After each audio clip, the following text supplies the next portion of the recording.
네, 오늘 현장 특파원 리포트는 미국 실리콘밸리로 가보겠습니다. 한국경제신문의 황정수 특파원 연결돼 있습니다. 안녕하세요. 예, 안녕하세요.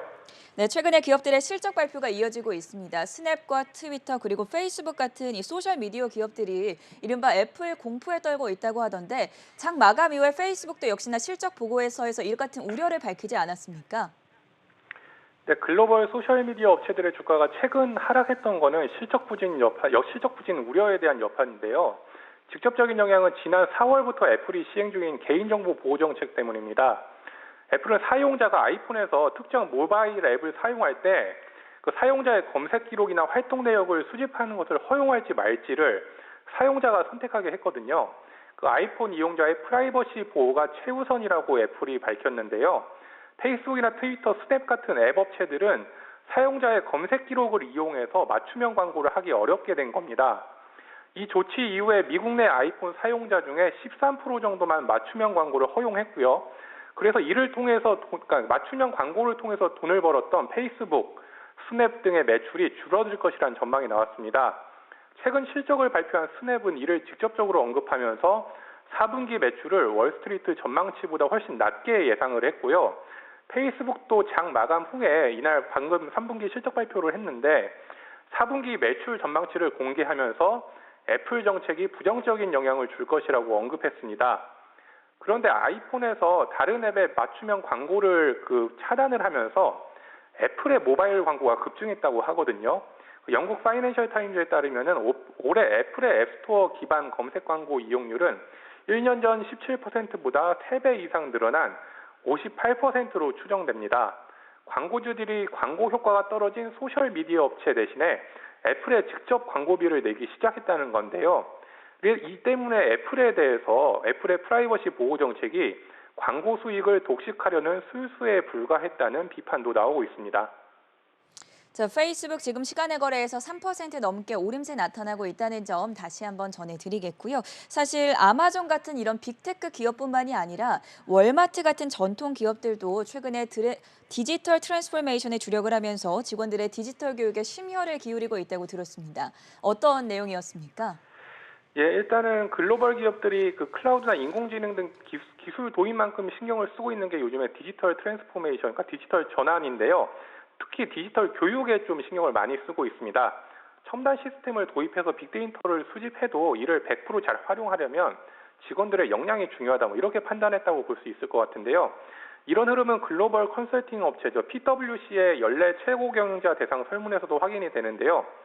100여 개국의 5,050명의 CEO를 대상으로 한 설문에서 응답자의 36%는 자동화와 기술 교육을 통한 직원 경쟁력을 높일 것이라고 답했습니다. 이런 움직임은 기술 기업, 테크 기업에만 국한된 게 아닌데요.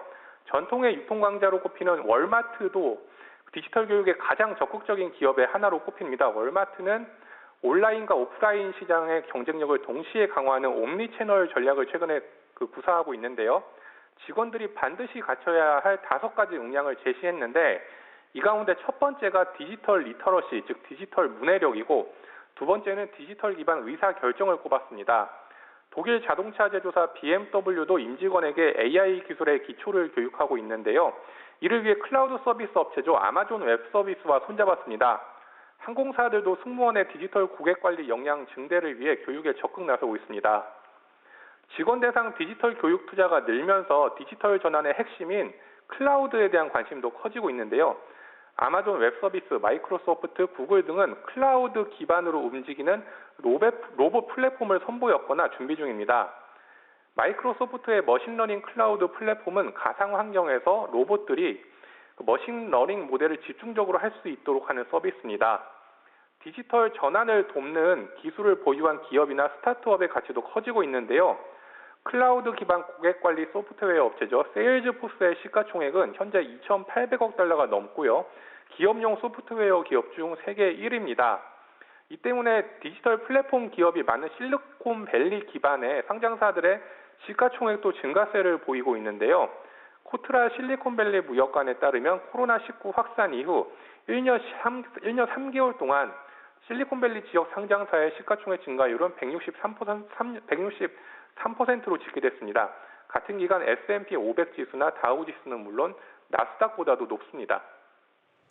방금 말씀해주신 대로 최근 실리콘밸리에서는 기업 업무용 소프트웨어 협업 툴을 개발하는 스타트업도 더욱더 각광을 받고 있는데 여기에 한국의 스타트업이 두각을 나타내고 있다고 합니다. 이 사안까지 전해주시죠. 네, 아까 말씀드린 디지털 전환과 맞물려서 업무 협업 툴 업체들, 그러니까 업무 협업 툴은 메신저나 스케줄 관리, 업무 프로젝트 현황 공유, 파일 공유 등을 한 곳에서 할 수 있도록 하는 소프트웨어인데요. 대표적인 화상회의 프로그램이죠. 줌이 지난 7월 다양한 이런 협업 툴 업체들과 손잡고 협업 프로그램을 쉽게 연결해 쓸 수 있는 줌 앱스를 설치했습니다. 이를 통해서 줌은 연매출 10만 달러 이상 규모 고객사를 1년 전보다 130% 늘렸는데요. 나스닥에 상장된 이스라엘 협업 툴 업체 먼데이닷컴, 미국 샌프란시스코에 본사를 두고 있는 한국계 업무 협업 툴 업체죠. 스타트업 알로도 줌 앱스 효과로 지난 1년 사이에 활성 사용자 수가 10배 증가했습니다. 협업 툴의 장점에 대해서 그 알로의 홍용남 대표를 최근에 직접 만나서 한번 얘기를 들어봤는데요. 홍 대표는 직군과 기술에 대한 지식, 업무 형태에 제한되지 않고 광범위하게 그 업무 협업 툴을 활용할 수 있다. 이런 걸 장점으로 꼽았습니다. 예를 들어서 디자이너나 개발자, 기획직군, 마케터들마다 선호하는 문서 그 양식이 따로 있고 이들이 주로 쓰는 프로그램이 있는데요. 정작 협업을 해야 될 때는 줌이나 슬랙 같은 유명 메신저에만 의지하는 것이 문제라고 하고요. 또 회사 내부와 외부 사람들이 협업을 할 때도 모든 그 좋은 툴들을 다 제쳐두고 줌 또는 이메일로만 지금 소통을 하고 있는데 그 알로가 만든 그 협업 툴을 통하면 파워포인트처럼 직관적이고 익숙한 방식으로 만들어졌기 때문에 직군이나 회사에 상관없이 활용이 가능하다고 합니다. 이런 알로뿐만 아니라 전체 협업 툴 시장도 계속 증가할 것으로 전망이 되는데요. 시장조사 업체 마켓앤마케츠에 따르면 작년 310억 달러, 우리 돈으로 37조 원 규모였던 기업 협업 툴 시장 규모는 연평균 12.7%씩 성장해서 2026년엔 858억 달러, 103조 원까지 증가할 것으로 예상됩니다. 대기업들도 그래서 큰 관심을 보이고 있는데요. 지난 9월에 마이크로소프트는 업무용 소프트웨어죠. MS 팀스의 기능을 강화했고요. 구글도 기업용 협업 소프트웨어 워크스페이스를 업데이트했습니다. 네, 오늘 도움 말씀 여기까지 들어보도록 하겠습니다. 지금까지 한국경제신문의 황정수 실리콘밸리 특파원이었습니다. 고맙습니다. 예, 감사합니다.